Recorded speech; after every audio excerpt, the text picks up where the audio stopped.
hordoftoota miidiyaa Shaaloom iddoo jirtan hundumattuu maqaan gooftaa keenyaa kan eebbifame haa ta'u. Warroonni kaabaa kibbaa dhihaa baharra jirtan hundi keessaniyyuu ayyaanni Waaqayyoo isiniif haa baay'atu. Guyyaadhaa Waaqayyoon carraa nuuf kennetti sagalee isaa wal wajjin taanee barannaa. Sagaleen Waaqayyoo guyyaadhaa nuti wajjin barannu macaafa uumamaa boqonnaa 12 lakkoofsa 1 maqaa gooftaatiin nan dubbisa akkana jedha.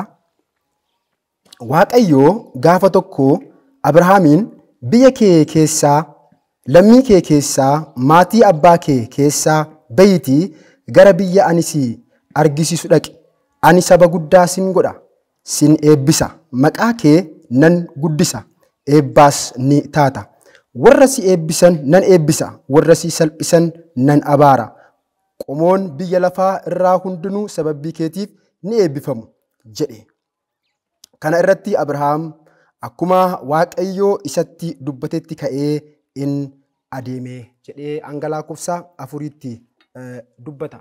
Maqaan gooftaa keenyaa kan eebbifame haa ta'u. Yaadni guyyaadhaa wal wajjin irratti barannu yaada akkana jedhudha. Jireenyi keessa jiru jiraachuu yaada jedhu irratti wal wajjin baranna. Irra deebi'ee isinittan hima.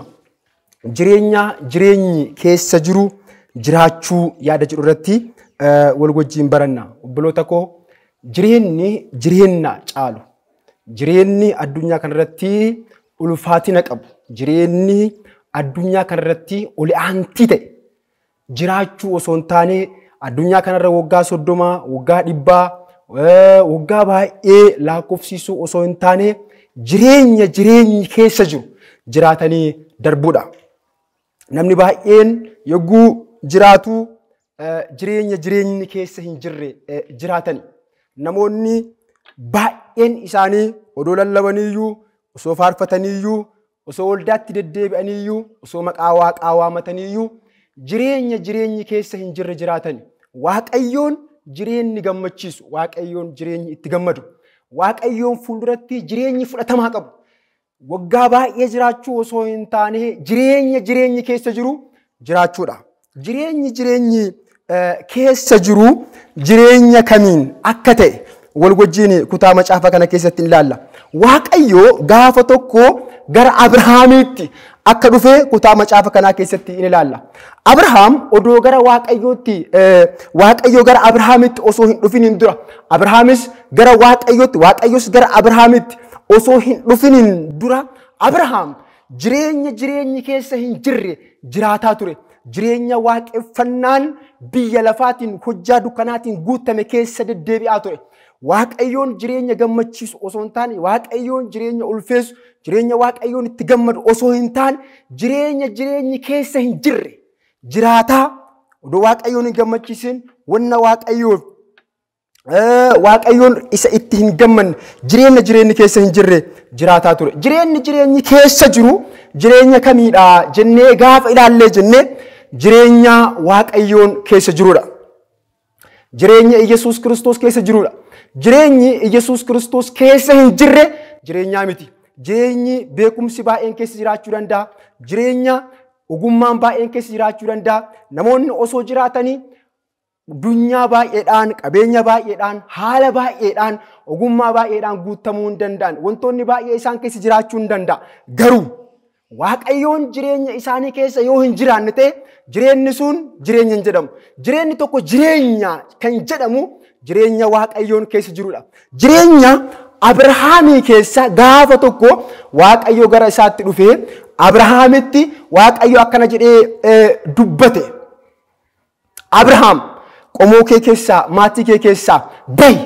Ani nama guddaa si taasisaa jedhaa Waaqayyoon yegguu kakuu galuufi iddoo kanatti hin argina.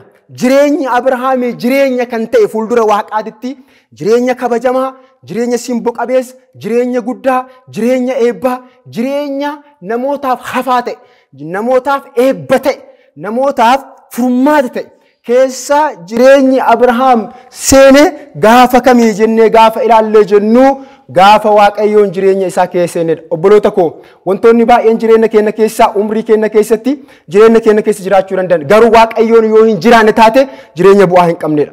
Waaqayyoon jireenyi itti kabajamu jireenya kamiidha? Waaqayyoon jireenyi inni itti ulfaatu jireenya kamiidha yoo jenne jireenya innummaan keessa jirudha. Jireenya Yesuus keessa jirudha. Jireenya hafuurri qulqulluun keessa jirudha. Jireenya dubbiin isaa keessa jirudha. Jireenya yaanni isaa keessa jirudha.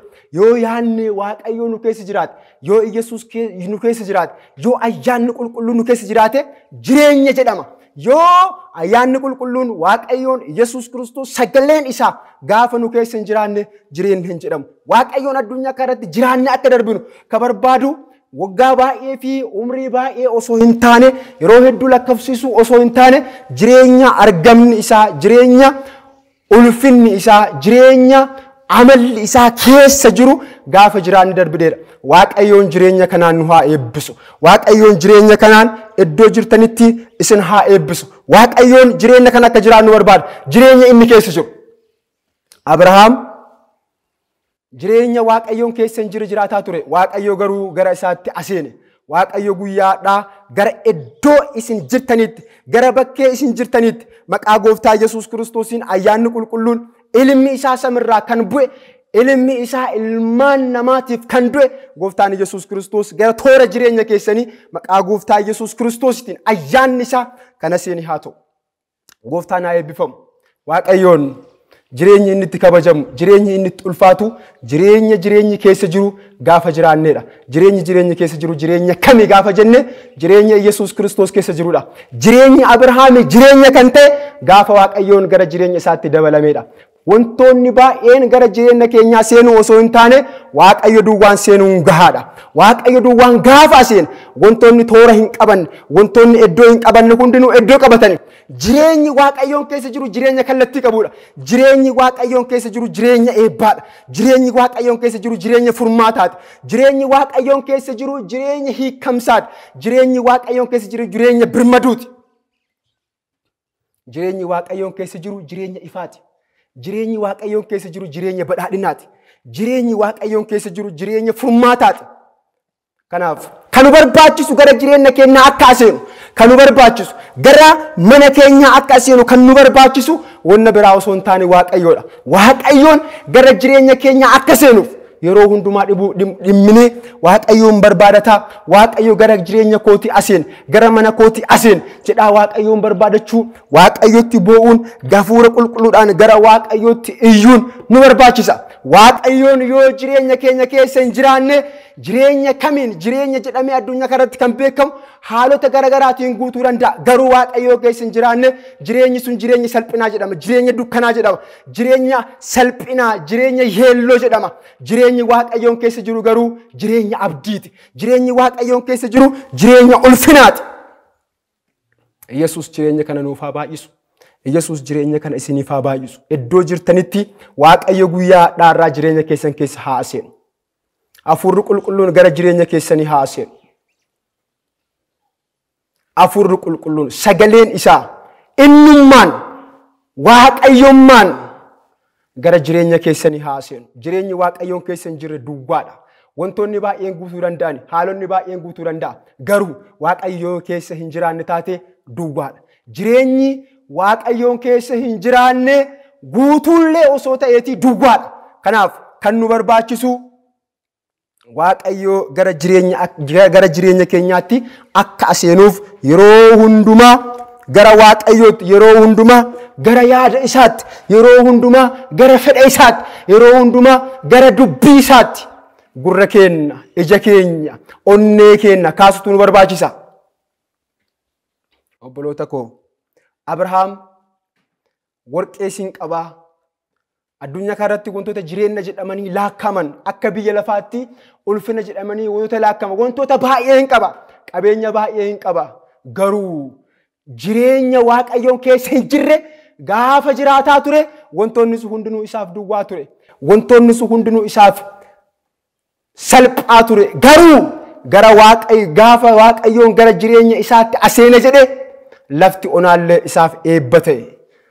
Lafti dukkanni itti baay'ates isaaf ifa ta'e. Kanaaf jireenya gara jireenya keenya akka aseenu kan nu barbaachisu gara jireenya keenyaatti yeroo hundumaa kan waamuun nu barbaachisu Waaqayyo jireenya ta'e Yesuus jireenya ta'e ani jireenyi na keessa jira jireenyi kiyya ilmaan namootaatiin ifa isa jedhe gooftaa Yesuus Kiristoos gara jireenya keenyaatti akka aseenu yeroo hundumaa gara Waaqayyootti yeroo hundumaa Waaqayyoon barbaadachuun fuula isaa barbaadachuun nurra jira Waaqayyoon sagalee isaa nuuf haa eebbisu kallattii jirtan hundumattu ayyaanni Waaqayyoo isiniif haa baay'atu sagaleen Waaqayyoo ka amma dhageenye kun maqaa gooftaa Yesuus Kiristoositiin dachaa dhibbaan dachaa 30 dachaa 60 ija godhatee jireenya keenya maatii keenya fira keessan biyya keessan hundumaa maqaa gooftaa Yesuus Kiristoositiin haaseenu gooftaan sagalee kana jireenya keenya irratti haa chaappeessu maqaa gooftaa Yesuus Kiristoositiin ameen eebbifama gooftaan isin haa eebbisu Waaqayyoo isin wajjin haa ta'u